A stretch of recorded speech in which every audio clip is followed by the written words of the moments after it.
ఓం నమో వెంకటేశాయ. అశేష జనరంజికంగా సాగుతున్న శ్రీ విష్ణు సహస్రనామ మాధుర్యం అనేది 22వ ఘట్టం దాటి 23లోకి అడుగు పెడుతోంది.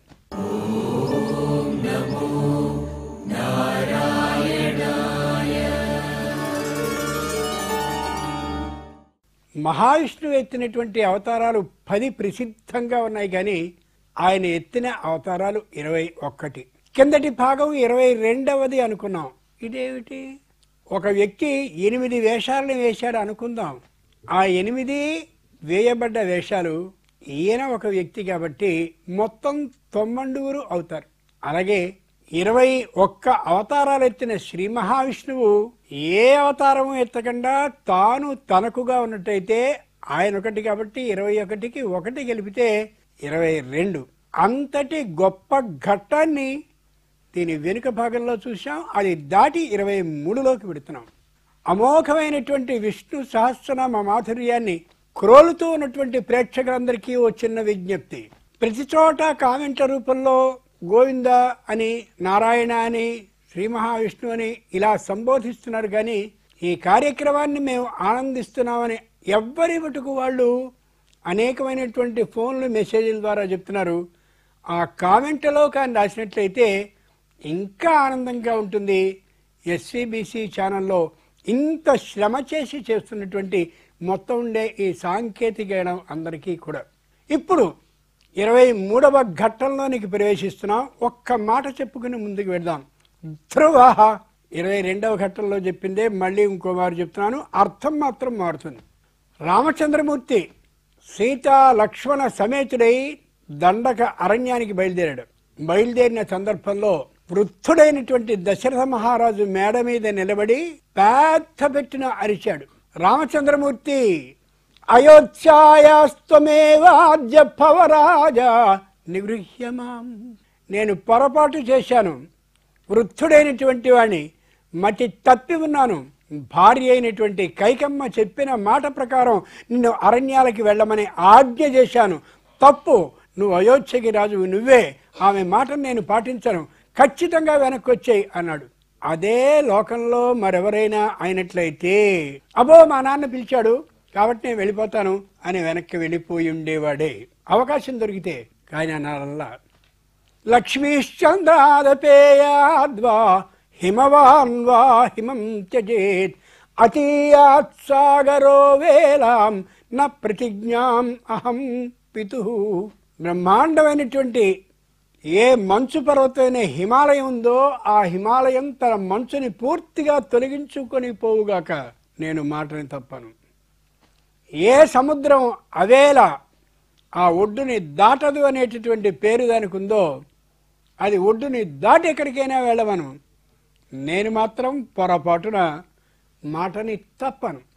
లక్ష్మీశ్చంద్రాదపేయాద్వా. చంద్రుడు ఉంటాడు, చల్లదనంతో ఉంటాడు, చూస్తే ఆనందాన్ని కలిగిస్తాడు. మళ్ళీ 14 రోజుల వరకు రాడు కదా అనే దుఃఖాన్ని కాస్త మిగిల్చి వెడుతూ ఉంటాడు 16వ రోజు నుండి. అటువంటి చంద్రుడిలో ఉండే ఆహ్లాదకత్వం, ఆనందం తిరిగి చూడాలనేటటువంటి ఆ విధానం పోవుగాక. నా ప్రతిజ్ఞాం అహం పితుః. మా నాన్నకి ఇచ్చినటువంటి ప్రతిజ్ఞ ఏదైతే ఉందో, అహం త్వరణ్యే వస్యామి వర్షాణి నవ పంచచ. మా నాన్నకి ఇచ్చిన మాట ప్రకారం 14 సంవత్సరాలు వెళ్ళిపోతాన్ని ఏదైతే అన్నానో ఆ మాటని దాటను. ఎంత గొప్ప మాట చూడండి. పురాణ ఇతిహాసాల్లో కానీ చదివినా, చదివించినా, విన్నా, వినిపించినా అన్నటువంటి మాటకి కట్టుబడాలి అనేటటువంటి గట్టితనం వస్తుంది. అలా ఉన్న రోజున మన వ్యక్తిత్వం ఎంత గొప్పగా ఉంటుంది చూడండి. ఆవిడ అంటుందండి, మాట ఏమాత్రం నిలబడదు ఆవిడ అని అనిపించుకోవడం బాగుంటుందా? ఆవిడ అందా అంటే ఇంకా మాట మీద నిలబడుతుంది అనిపించుకుంటే బాగుంటుందా? ఆలోచించండి. ఈ స్ఫూర్తితో మనం 23వ ఘట్టంలోనికి ప్రవేశిద్దాం. 41వ శ్లోకం నుండి 50వ శ్లోకం వరకు ఏకకంఠంతో ఆనందంగా, ఉత్సాహంగా, నవ్వుతూ, చిరునవ్వుతో మనం చేద్దాం. అయితే ఓ చిన్న మాట, వేగంగా వెళ్ళే వాహనం ఒక్కసారి అమాంతంగా ఆపితే మనం ముందుకు పడతాం. అలా కాదు, ఆ 50వ శ్లోకం దగ్గరికి వచ్చినప్పుడు నిదానంగా ఆపండి. విన్నారా? 50వ శ్లోకం మాత్రమే నిదానంగా వచ్చి ఆగాలి. 41 నుంచి 49వ శ్లోకం ఏదైతుందో అప్పటి వరకు చక్కగా మీరు చదివే అదే వేగంతో చక్కగా చదవండి. చాలా బాగుంది. ప్రారంభించండి. ఉద్భవక్షోభనో దేవ శ్రీగర్భ పరమేశ్వరః కరణం కారణం కర్తా వికర్తా గహనో గుహః వ్యవసాయో వ్యవస్థాన సంస్థానస్థానతో ధ్రువః పరద్ధి పరమస్పష్ట తుష్ట పుష్ట సుభేక్షణః రామో విరామో విరజో మార్గో నేయో నయోనయః వీరశక్తిమతాం శ్రేష్టో ధర్మో ధర్మ విదుత్తమః వైకుంఠ పురుష ప్రాణ ప్రాణద ప్రణవ పృథుః హిరణ్యగర్భ శత్రుఘ్నో వ్యాప్తో వాయురదోక్షజః ఋతుః సుదర్శన కాల పరమేష్టి పరిగ్రహః ఉగ్ర సంవత్సరో దక్షో విశ్రామో విశ్వదక్షిణః విస్తారస్తావరస్తాను ప్రమాణం బీజమవ్యయం అర్థోనర్థో మహాకోశో మహాభోగో మహాధనః అనిర్విన్నస్త విష్టో భూధర్మయూపో మహామకః నక్షత్రనేమిర్నక్షత్రీ క్షమః క్షామः సమీరణः యజ్ఞయుజ్యో మహేశశ్చ క్రతుః సత్రం శతాంగతిః సర్వదర్శీ విముక్తాత్మా సర్వజ్ఞో జ్ఞానముత్తమం సుహృదః సుముఖः సూక్ష్మः సుఘోషः సుఖదः సుహృదः మనోహరోజిత క్రోధో వీరబాహుర్విదారణः స్వాపనः స్వపసో వ్యాపీ నైకాత్మా నైకకర్మకృత్ వత్సలో వత్సలో వత్సీ రత్న గర్భోదనేశ్వరః. వెనక నామాల్లో ఓ మంచి నామాన్ని అనుకుందాం. పురందరః ఉంది కదా. పురందరః అనేసరికి పురంధరుడు అంటే మహానుభావుడు ఏదో ఇంద్రుడు అనేసుకుంటాం కాదు. పురందరః పురః దారయతీతి పురందరః పురాలన్నింటినీ నాశనం చేసేవాడు భయపెట్టేవాడు అని అర్థం. పై అర్థం అది. ఇంతకు ముందు చెప్పాను నేను, విష్ణు సహస్రనామంలో ఉండే ప్రతి నామానికి పై అర్థం ఒకటి లో అర్థం ఒకటి ఉంటుంది అని. పై అర్థాన్ని ఎవరైనా చెప్పగలరు, తెలుసుకోవాల్సింది లో అర్థాన్ని మాత్రమే. వ్యక్తికి ఉండేటటువంటి శరీరంలో శత్రువులు ఉన్నారు. పురంధర అంటే శత్రు పురాలని నాశనం చేసేవాడని. వ్యక్తికి ఉండే శరీరంలో 6 శత్రువులు ఉంటారు. కామ క్రోధ లోభ మోహ మద మాత్సర్యాలని విన్నారుగా. కామ, విశ్వామిత్రుడు బ్రహ్మాండమైనటువంటి తపస్సుని చేసుకుంటున్నాడు. చేసుకుంటూ ఉంటే మేనకా పరమాప్సరా ఆవిడ నుంచి నృత్యాన్ని చేసింది. చేయగానే ఓడిపోవడం విశ్వామిత్రుడి తప్పు తప్ప ఇంద్రుడి తప్పు కాదు. ఎందుకనంటే ఇంద్రుడికి పరీక్ష అధికారి పదవినిచ్చారు దేవతలందరూ కూడా. అంచేత కామంలో పరీక్ష పెడతాడు, ఓడిపోతే ఓడిపోయిన వాడి తప్పు. క్రోధంలో పరీక్ష పెడతాడు, ఓడిపోయిన వాడి తప్పు. లోభంలో మోహంలో మదంలో మాత్సర్యంలో 6లోనూ పరీక్ష పెట్టి 6 దాటినటువంటి సందర్భంగా అప్పుడు ఇంద్ర పదవిని ఇస్తాడు ఆయన. అంతేగాని ఇంద్రుడు అదో రకమైన మనిషి మాత్రం అనుకోకూడదు. ఆ కామంలో పరీక్ష విశ్వామిత్రుడికి పెడితే ఈ మేనక రాగానే 10,000 సంవత్సరాలు చేసిన తపస్సుని మొత్తం నాశనం చేసుకుంటూ ఓడిపోయాడు. పురంధర అటువంటి శత్రువు లా ఉండేటటువంటి 6 శత్రువుల్లో మొదటిదైన కామ గుణంలో ఓడిపోయిన వాడు విశ్వామిత్రుడు. క్రోధ, నాకు అసలు కోపమే రాదు అని ప్రతిజ్ఞ చేశాడు గౌతమ మహర్షి. అబ్బా అంత గొప్పవాడివా, అయితే సరే కోపంలో పరీక్ష పెడతాను అని. అహల్య గౌతముల కథ మీరు విన్నారు కదా. ఆ లోపలికి అహల్యాదేవి ఆ ఆశ్రమంలో ఉంటే ఇంద్రుడి వేషంలోనే స్వయంగా వచ్చినటువంటి ఆయన ఒక్కసారి ఆశ్రమంలోకి ప్రవేశించాడు. ఆ ఇంద్రుడు ప్రవేశించిన తర్వాత వెంటనే గౌతమునిగా మార్చుకున్నాడు తన రూపాన్ని. మొట్టమొదటి ఇంద్రుడిగానే వచ్చి, ఆవిడ మహాపతివ్రత కాబట్టి ఎవరు అహల్యాదేవి. మునివేషం సహస్రాక్షం విజ్ఞాయ రఘునందన. ఏమిటి ఇంద్ర ఇలా వచ్చావేమిటి ఆశ్రమంలోనికి అంది. అయిపోయానురా, నేను వేషాన్ని మార్చుకున్నా కూడా గమనించింది ఎంత పతివ్రత. ఆవిడ ఏ శాపాన్ని ఇస్తుందో దాని ద్వారా నేను ఏమైపోతానో అని భయపడుతూ ఉండిపోయాడు. గమనించుకు చూడాలి. అప్పుడు అదే సమయానికి నిజమైనటువంటి గౌతముడు, ఈయన వేషం వేసుకున్న గౌతముడు, వేషం మార్చుకున్న గౌతముడు, నిజమైన గౌతముడు వచ్చాడు.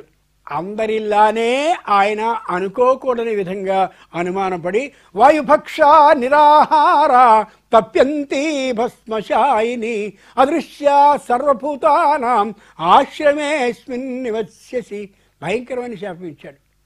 బూడిదలో పొరలాడుతూ ఎవరికీ కనిపించకుండా ఏ ఆహారము లేకుండా వాయువునే భక్షిస్తూ ఇలా పడుండని చెప్పించాడు. ఏమన్నాడు అంతకుముందు? నేను కోపమే లేనివాడిని, కోపం తెచ్చుకోనివాడిని అన్నాడా? ఓడిపోయాడు. 6 శత్రువుల్లో రెండో వాడేమిటి?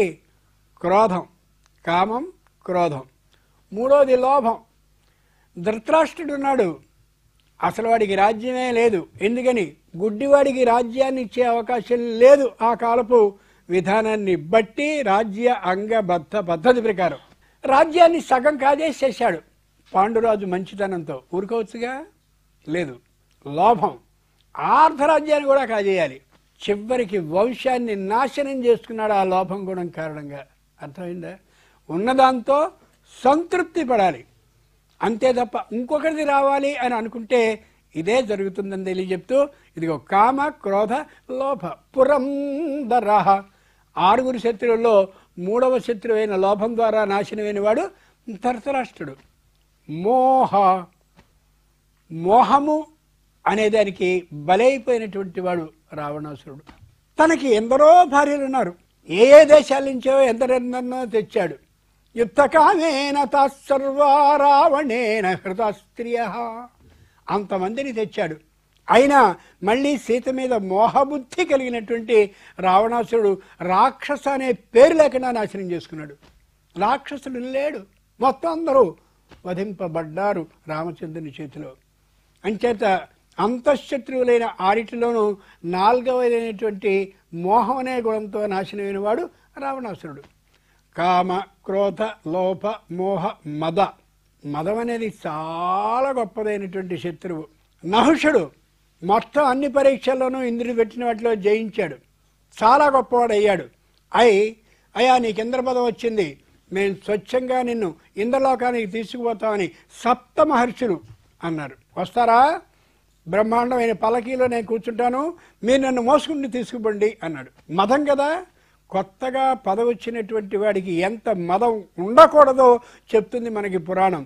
అందుకనే పురాణ ఇతిహాసాలని పరిపాలకులు కాబోయే వాళ్ళు విని తీరాలి. రామచంద్రుడు శ్రీమద్ రామాయణంలో అదే చేశాడు. రాజు కాబోయేటటువంటి రామచంద్రుడికి రాజ్యాలకి సంబంధించిన మొత్తం విశేషాలని, రాజ్య భాగాలు ఎక్కడుంటాయో, ఏ రాజ్యంలో ఏ తప్పు జరిగిందో, ఏ ఒప్పు జరిగిందో అని వినిపించాడు. వెంటనే నహుషుడు అలా పెడుతూ ఉంటే బ్రహ్మాండమైన పల్లకీలో అగస్త్యుడు ఉన్నాడు, పొట్టివాడు. ఆయన ఇంతే ఉంటాడు, అంగుష్ఠమాత్ర, ఇంతే బొటన వేలు అంత ఉంటాడు. పాపం అలా మొయ్యలేక పెడుతూ ఉండేటటువంటి ఇలా ఇలా ఇలా చేస్తూ ఉంటే కాలితో తన్ని, మదం కదా, కాలితో తన్ని సర్ప అంటే నడు అని, తొందరగా నడు అని తన్నాడు. దుర్మార్గుడా, చిన్న ఇంద్ర పదవి నీకు వచ్చిందనే అభిప్రాయంతో నీ మదంతో నన్ను తంతావా? నన్ను సర్ప అని అన్నావు కాబట్టి నువ్వు సర్పాకారంలో భూమిలో పడుండి 1000 సంవత్సరాలు అని శపించాడు. అర్థమైందా? అది మదం. మదంతో విపరీతమైన స్థాయికి వెళ్ళినవాడు ఎప్పుడూ పడిపోతాడు, మామూలుగా పడ్డు. ఇది ఉదాహరణ. పురాణ ఇతిహాస జ్ఞానం కలిగితే అట్లా ఎవడూ ప్రవర్తించడు. కామ, క్రోధ, లోభ, మోహ, మద 5 అయిపోయి 6వది మాత్సర్యం, చెప్పలేని అసూయ. ఎంత ఘోరమో అది. చిట్ట చివరి ఆ మాత్సర్య గుణానికి పడిపోయిన వాడు దుర్యోధనుడు. కావాలని చెప్పి శ్రీకృష్ణుడు రాజసూయ యాగాన్ని ధర్మరాజు చేస్తున్న సందర్భంలో అందరూ ఇచ్చేటటువంటి బహుమతుల్ని తీసుకునే గది దగ్గర పెట్టాడు వాడిని. వాళ్ళు వచ్చి ముత్యాలు, రత్నాలు, ఇంకా వీటిని చాలా ఖరీదైన వాటిని ఇస్తూ ఉంటే వీటికి చెప్పలేని అసూయ వచ్చింది. అబ్బో ఇన్నా. మన ఇళ్ళలో కూడా పెళ్ళిళ్ళలో అది చూడడానికే వచ్చేవాళ్ళు కొందరు ఉంటారు. పాపం వాళ్ళ కళ్ళు అంతే వాటి మీదే ఉంటూ ఉంటాయి, వాళ్ళ కర్మ. అది అలా అనుకోకూడదు, అబ్బో ఇంత వచ్చాయా అని. అలా దుర్యోధనుడు ఆ అసూయా గుణానికి పూర్తిగా నష్టపోయి కౌరవ అనే పదం లేకుండా నాశనం చేసుకున్నాడు. కాబట్టి శరీరంలో ఉండే శత్రువులు 6 పురంధర. శ్రీ మహావిష్ణువుని ప్రార్థించిన ఆయన నా శరీరంలో 6 శత్రువులు ఉన్నారని అర్థం చేసుకోగలిగాను. వీటి వల్ల నేను హాని పొందకుండా ఉండేలా చేయవలసిందని ప్రార్థిస్తే ఖచ్చితంగా విష్ణువు రక్షిస్తాడు. అంత మార్గదర్శక సూత్రాలను ఇచ్చేటటువంటి స్తోత్రం శ్రీ విష్ణు సహస్రనామ స్తోత్రం. ఆ స్తోత్రం యొక్క మాధుర్యాన్ని మనం అనుభవిస్తూ 23వ ఘట్టంలో ఉన్నాం. గమనించి చూడండి. అంచేత చెప్పబడ్డ విశేషాన్ని బుద్ధిలో ఉంచుకుని ఆ నామం చదివినప్పుడల్లా అబ్బో ఎంత బాగుంది అని అనుకుంటే అప్పుడు ఈ విష్ణు సహస్రనామం మనకి బుద్ధిలో ఉండింది అయిపోతుంది. ప్రతి నామానికి అర్థాన్ని చెప్పుకుంటూ వెళితే ఎంత ఆనందంగా ఉంటుంది అని అనిపించేలా ఉండాలి మనం ఇప్పుడు చదువుకునేటటువంటి విష్ణు సహస్రనామ స్తోత్ర మాధుర్యం. ఇలా ఎందరో టీవీ సెట్ దగ్గర కూర్చుని చూస్తున్నారు, పరమ సంతోషాన్ని పొందుతున్నారు, చెప్పలేనటువంటి ఆనందాన్ని పొందుతున్నారు. ఆ అందరికీ మళ్ళీ మనం 41వ శ్లోకం నుంచి 50వ శ్లోకం వరకు నిర్దుష్టంగా అంటే తప్పులు లేకుండా వాళ్ళకి వినిపిస్తూ ఇలా చదువుకోండి అని స్ఫూర్తిదాయకం అవుదాం. ఒక్కసారి మనం ప్రారంభిద్దాం. 41వ శ్లోకం నుంచి ప్రారంభించండి. ఉద్భవక్షోభనో దేవ శ్రీగర్భ పరమేశ్వరః కరణం కారణం కర్తా వికర్తా గహనో గుహః వ్యవసాయో వ్యవస్థానః సంస్థానస్థానదో ధ్రువః పరద్దిః పరమస్పష్టః తుష్టః పుష్టః సువేక్షణః రామో విరామో విరజో మార్గో నేయో నయో నయః వీరశక్తిమతాం శ్రేష్టో ధర్మో ధర్మ విదుత్తమః వైకుంఠః పురుష ప్రాణ ప్రాణద ప్రణవ పృథుః హిరణ్యగర్భః శత్రుఘ్నో వ్యాప్తో వాయురధోక్షజః ఋతు సుదర్శన కాల పరమేష్టి పరిగ్రహః ఉగ్ర సంవత్సరో దక్షో విశ్రామో విశ్వదక్షిణః విస్తారస్తావరస్తాను ప్రమాణం బీజమవ్యయం అర్థోనర్థో మహాకోశో మహాభోగో మహాధనః అనిర్విన్నస్తవిష్టో భూధర్మయూపో మహామకః నక్షత్రనేమిర్నక్షత్రీ క్షమః క్షామः సమీరణः యజ్ఞ ఇజ్జో మహేశ్చ క్రతుః సత్రం శతాంగతిః సర్వదర్శి విముక్తాత్మా సర్వజ్ఞో జ్ఞానముత్తమం సుహృదః సుముఖః సూక్ష్మః సుఘోషః సుఖదః సుహృత్ మనోహరో జితక్రోధో వీరబాహుర్విదారణః స్వాపనః స్వపసో వ్యాపీ నైకాత్మా నైకకర్మకృత్ వత్సరో వత్సలో వత్సీ రత్నగర్భో ధనేశ్వరః. స్రగ్వీ వెనక వాటిలో మాట ఇది. స్రగ్వీ స్రక్ అంటే మాల, స్రగ్వీ పుష్పమాలని ధరించేవాడు అని అర్థం. తిరుమల ప్రభు దర్శనానికి వెళితే ఎన్ని ఎన్ని ఎన్ని పూలమాలల్ని మారుస్తూ ఉంటారు. అన్ని పూలమాలల్ని మార్చినా మార్చకుండా ఒక మాల ఉంటుంది. ఏమిటది? వనమాలి గదీశాంగి శంఖీ చక్రీ చనందకి శ్రీమాన్నారాయణో విష్ణు వాసుదేవోభిరక్షత్. స్రగ్వీ ఆ తులసి మాలుందే ఈ మెడ దగ్గర నుండి పాదాల వరకు నిరంతరం ఉంటుంది. తులసి కోటని బాగా పెరుగుతూ ఉన్నటువంటి దాన్ని అలా అమాంతంగా తెలిచేసేసి కోటి తులసి పూజ చేసే వ్యర్థం అన్నవాడు వ్యర్థం. అలా తప్పు, అలా చెప్పకూడదు. తులసి లోకానికి ఎంతటి మేలుని చేస్తుందో తెలుసా? లక్ష్మీదేవి నీకు ఇష్టమేమిటి అని అడిగితే చెప్పింది. నేను ఇలా ఒక్కసారి ఇంటి ముందు భాగంలో నిలబడితే నా కళ్ళకి ఎదురుగా తులసి ఆ అమోఘమైనటువంటి వృక్షరూపంగా పెరిగిన తులసి చెట్టు కనిపించిన ఆ ఇంటి దగ్గర ఒక క్షణం ఆగి పెడతాను అని లక్ష్మీదేవి స్వయంగా చెప్పింది.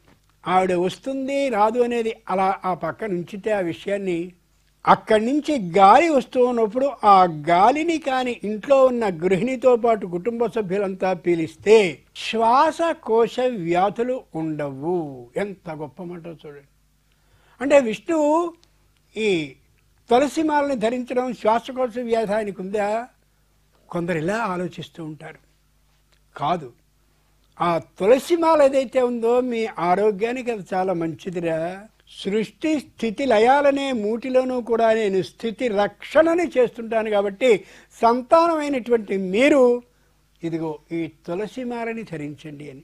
స్త్రీలందరికీ ఓ ముఖ్యమైన విషయాన్ని పురాణం చెప్పిన దాన్ని మాత్రమే చెప్తాను తప్ప స్వకపోల కల్పితం ఎప్పుడు చెప్పను చెప్పను చెప్పని జన్మకి. మన ఇంట్లో పువ్వులు లేకపోతే లేదా వచ్చినటువంటి ఆడవాళ్ళు ఎవరిలో వస్తే వాళ్ళకి చక్కగా పుష్పమాలని అలా తలలో వేసేస్తే అయ్యో పువ్వులు లేవు ఇప్పుడు కొనుక్కొస్తాను కాదు. కొద్దిగా తులసి ఏదైతే ఉంటుందో ఆ మాలను ఇవ్వండి, పుష్పాలను ఇచ్చిన దాంతో సమానమని శాస్త్రం చెప్తుంది. ఎంత గొప్ప మాట. ముఖ్యంగా కుటుంబానికి బ్రహ్మాండమైన వైద్యురాలు ఎవరు?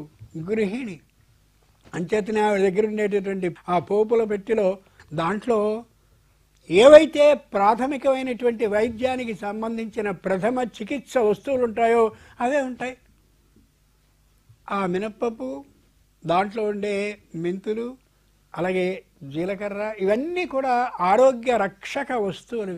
స్త్రీలు గమనించుకోగలగాలి. మా పనమ్మాయి మాకు చేస్తుందండి వంట కాదు. వంట అనేది భర్త అనేటటువంటి వారితో పాటు కుటుంబ సభ్యులందరికీ ఆరోగ్యాన్ని పెంచేది కాబట్టి భార్యే చేస్తే వాళ్ళు అనారోగ్య పాలు కారు. ఈవేళ లోకంలో 100కి 85 మంది ఏం చేస్తున్నారు అంటే ఎవరో వండినటువంటి వంటను తింటూ ఉండడం, తినిపిస్తూ ఉండడం, రోగాల పాలై ఈ సంపాదించిన సొమ్మునంతా కూడా వైద్యశాలలకు ఇస్తూ ఉండడం జరుగుతుంది. ఎంత పడుతుంది నీకు? ఎంతమంది కుటుంబ సభ్యులు ఉన్నారు? అందుకని భగవంతుడు స్రగ్వీ ఆ తులసిమాలని నిరంతరం ధరించి ఉంటాడు. ఇంకొక మాట, మీరందరూ ఆడపిల్లలు, నా కూతుళ్ళు మనవరాళ్లతో సమానం కాబట్టి చెప్తున్నా, తులసి ఆకుల్ని 3 తీసుకుని ఒక మిరియపు గింజని దాంట్లో పెట్టుకుని రోజు ఆడపిల్లలు కానీ తింటూ ఉన్నట్లయితే ఈ నెలసరి దోషాలు పూర్తిగా తొలగిపోతాయి. వయస్సు వచ్చి 10 దాటి 11వ సంవత్సరానికి చిన్న మనిషి పెద్ద మనిషి కావాలి అని ధన్వంతరి శాస్త్రంలో చెప్పాడు. అలా కావడం అనేది ఆరోగ్యానికి సంబంధించిన సూచిక, ఆరోగ్యాన్ని తెలియజేసేది. ఇంకా ఆ వయసులో ఆ విధంగా రజస్వల కాకపోతే ఇలా తినిపిస్తే ఖచ్చితంగా అమోఘంగా రజస్వల అయి తీరుతుందని ఆరోగ్య శాస్త్రంలో ధన్వంతరి మహాశయుడు శ్రీ మహావిష్ణువు యొక్క అపర రూపం ఆయన చెప్పాడు. ఇంచేత తులసి ఇంతటి ప్రయోజనాన్ని కలిగిస్తుంది. తులసిని బాగా రసంగా తీసి తేనెతో కలిపి అలా నాకించినట్టయితే దగ్గులు ఉండే అవకాశం ఏమాత్రం ఉండదు. తులసి అనే మాత్ర వేసుకో అంటాడు వాడు. ఆ మాత్ర ఎప్పుడో తయారు చేస్తాడు. అది నిల్వ ఉండడానికి ఏవేవో రాసాయనిక పదార్థాలు దాంట్లో వేస్తాడు. దాంతో ఈ తులసి వల్ల కలిగేటటువంటి ఔషధి కూడా ఏదైతే ఉందో అది కాస్త చక్కగా ఎగిరిపోతుంది. తర్వాత ఈ డబ్బాయే మనకి మిగులుతుంది. ప్రయోజనం ఏమాత్రం ఉండదు. గుర్తుంచుకోండి. కొత్త కాలపు నాగరికత అని అనుకుంటున్నాం కానీ చాలా తప్పున్నర 2 తప్పులు చేస్తున్నాం మనం. అంచేత తులసిని మాల అంటే పుష్పానికి బదులుగా వచ్చినటువంటి స్త్రీలకు ఇస్తే చాలా చక్కగా ఉంటుంది. ఇప్పటికీ చాలామంది తులసి మొక్కని కుండీలో వేసి ఇస్తున్నారు. అది మంచిదే కావచ్చు, కానీ ఆ చిన్నదైనటువంటి చెండుని వాళ్ళకి ఇచ్చినట్టయితే వాళ్ళు తలలో పెట్టుకున్నా వాసన చూస్తున్నా చాలా గొప్పగా ఉంటుంది. వివాహాల్లో ఒకప్పుడు కర్పూరపు దండలు వేసేవారు. ఎందుకని? ఈ వ్యక్తికి ఏదైనా వ్యాధి ఉన్నట్టయితే ఆ వ్యక్తికి ఉన్నటువంటి వ్యాధి మరొకరికి సంక్రమించకుండా ఉండేలా చేయగలిగింది కర్పూరం. ఎన్ని గొప్ప విషయాలు మన హైందవ ధర్మంలో ఉన్నాయో, భారతీయ సంప్రదాయంలో ఉన్నాయో అన్నిటినీ తెలుసుకోగలుగుతాం పరోక్షంగా విష్ణు సహస్ర నామ స్తోత్ర పారాయణం ద్వారా. ఇంత అద్భుతమైన స్తోత్రాన్ని మీరు చదువుతున్నారమ్మా. మీ తల్లిదండ్రులు దీనికి అంగీకరించి పంపించినందుకు మరోమారు ధన్యవాదాలు తెలియజేస్తున్నాను. మిమ్మల్ని స్ఫూర్తిగా తీసుకుని తల్లిదండ్రులు ఎంతోమంది ఇలా పంపించాలి అని కోరుకుంటున్నాను. అంటే మాకు అవకాశాలు రావా అని అనుకోవద్దు. వాళ్ళందరూ కూడా మీతో సమానంగా చదివి అందరూ కలిసి ఒకసారి గొంతెత్తి గానం చేస్తే మొత్తం దిక్కుల నిండుగా విష్ణు సహస్రనామం వ్యాప్తి కాదు. ఇప్పుడు 41 నుండి 50వ శ్లోకం వరకు ఒక్కసారి గొంతెత్తి ఏకకాలంలో చదువుదాం. 49వ శ్లోకం అలా ప్రారంభించి 50వ శ్లోకం ముగింపుని సన్నగా చిన్నగా చేద్దాం. ప్రారంభించండి.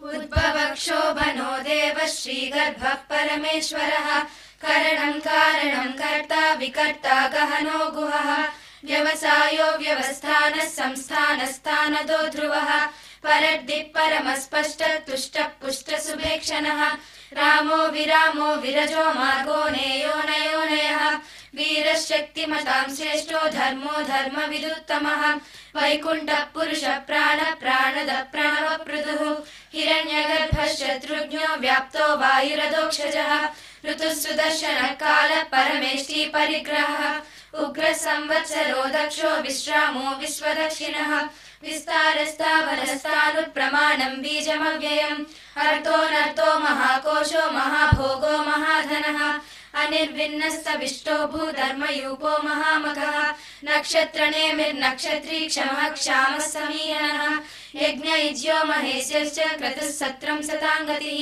सर्वदर्शी विमुक्तात्मा सर्वज्ञो ज्ञानमुत्तमम् सुहृदः सूक्ष्मः सुघोषः सुखदः सुहृद् मनोहरोजितक्रोधो वीरबाहुर्विदारणः स्वापनः स्वपसो व्यापी नैकात्मा नैककर्मकृत् वत्सरो वत्सलो वत्सी रत्नगर्भोधनेश्वरः సర్వజ్ఞో జ్ఞానముత్తమం ఉంది కదా.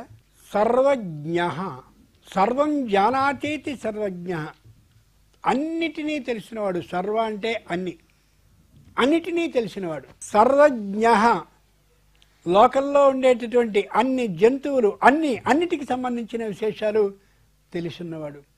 ఈవేళ ఈ చేపని ఏది మింగేస్తుందో సర్వజ్ఞ తెలుసు. ఈ యుగంలో వ్యక్తులందరూ ఎలా ఉంటారో సర్వజ్ఞ అది తెలుసు. 17,28,000 సంవత్సరాలు ఉండేటటువంటి కృతయుగం ఎప్పుడు ముగింపబడాలో ఆయనకు తెలుసు, అంచేతనే ముగిస్తాడు.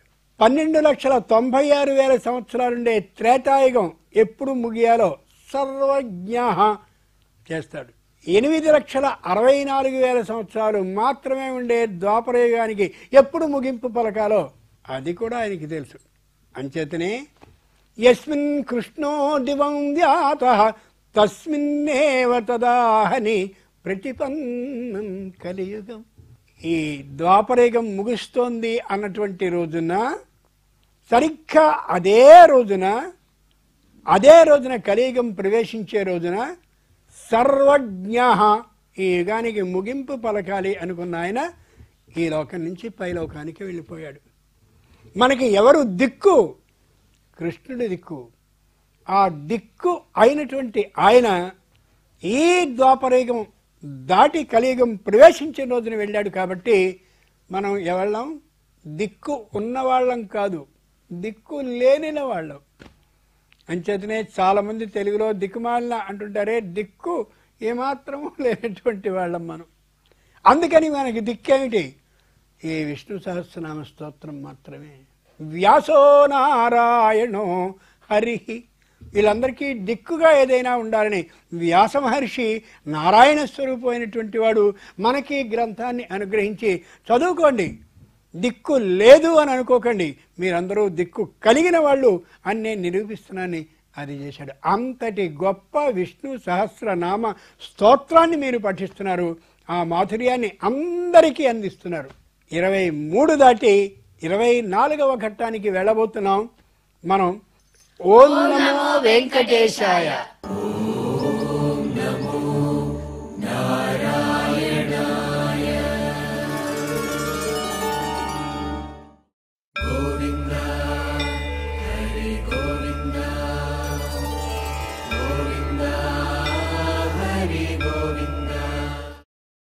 Oh